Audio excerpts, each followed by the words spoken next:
I'm joined in studio by Bonnie Sitter and Colin Field. Bonnie is the co-author of Onion Skins and Peach Fuzz, the book that inspired We Lend a Hand. Colin Field is the director of the documentary. Welcome to you both. Hello. Thank you. Bonnie, just to set the stage, all of this started because of a photograph that you found in your late husband's belongings, right? Yes. Did you ever imagine how far all of this would go back then?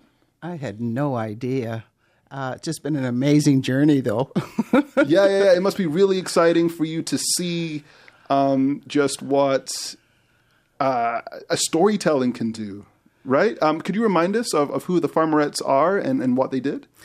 The farmerettes were teenage girls, mostly 16, 17, and 18, who volunteered to work on market garden farms and in orchards and canning factories from 1941 to 1952 in a program organized by the Ontario Farm Service Force. Yeah. At a time when most of the farm work was primarily a man's job, right? And these young women stepped up to the task to do this work. Exactly. The mothers and fathers didn't think this plan would work. And the teachers thought it was this is not going to work. You're going to let students out of school as early as April. Right. No, that's not good. Right. And the farmers thought, well, I have no other choice. I need labor. Yeah. And it wasn't long before the girls proved that they could do the work. And by the end of the season, he was saying, I hope you'll come back. I couldn't have done it without you. Yeah, they acquitted themselves well. Colin, you're here with us as well. You're the director of the film. What was it about the story that made it so compelling for a documentary? I met Bonnie by chance at the Goderich Music Festival, and she, it doesn't take long before you start talking about farmerettes.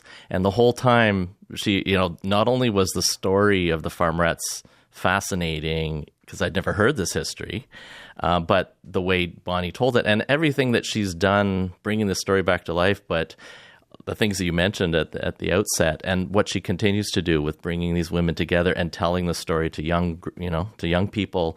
So in my head, I was seeing this movie playing out about how it's so important for us to hear these stories and to celebrate these women. And they're mostly in their late 90s, somewhere over 100 now. And the opportunity to capture that piece of history from these amazing women was going to slip away. And I thought, I just have to do it. I was surprised no one else had done it yet, and I thought, I got to do this.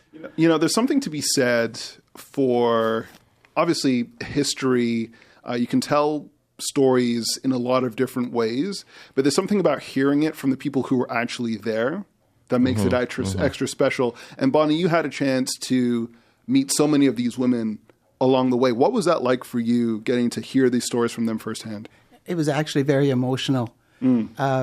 But as soon as you mention the word farmerette to a woman who has been a farmerette, there's joy in their voice, and you can see a smile even if it's over the telephone. Yeah, it's an amazing feeling, and I feel blessed that I found the picture. And then found Colin to produce the documentary. So it's been, as we mentioned, it's been a book, it's been a play, it's been a stamp.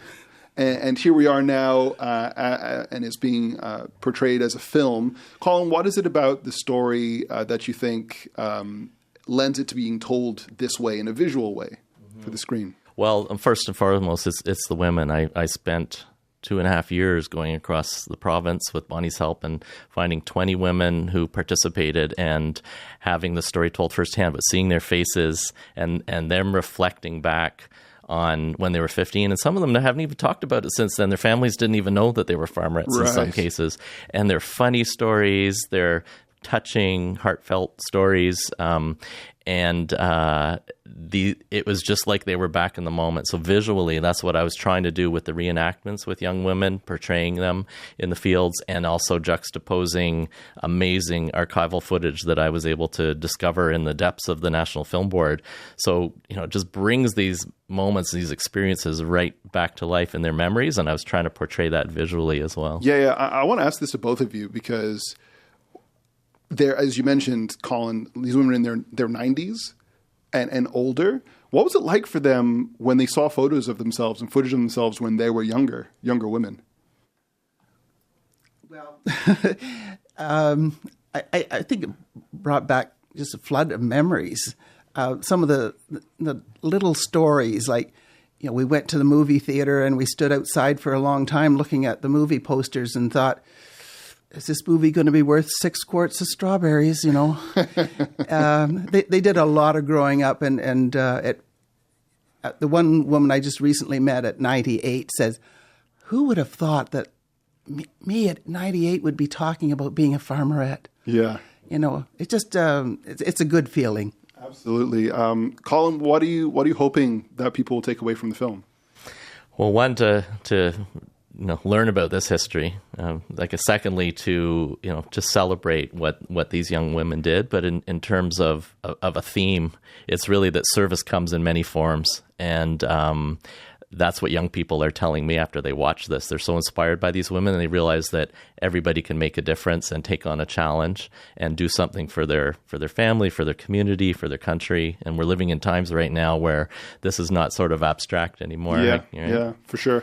Bonnie, what happens next with this? It's evolved and it's grown and it's blossomed in so many different ways. Where do you think the story goes next? I think it's a television series, and I wouldn't be surprised if it was a musical. Not that we're asking. Right? Not that we're asking the CBC for it to be a television series. But, people, you start telling the story of the farmerettes, and people will say, oh, like the Land Girls on Netflix. And I said, yes, but right here in Ontario. Right, yeah. And if they can do it, we can do it. Yeah, it is cool to see just the depth and the breadth of stories that exist in so many different places. Could talk to you guys forever about this. Unfortunately, we're out of time, but it's been a pleasure. Bonnie, Colin, thank you so much for coming on and for sharing the story with us here. Thanks you so for much. The possibility of being here. Thank you so much. That is Bonnie Sitter. She's the co-author of Onion Skins and Peach Fuzz. Colin Field is the director of We Lend a Hand. The documentary is screening at Wolf Performance Hall on June 6th. Tickets are available for June 12th screening of the film that's taking place at Sarnia Library Theatre.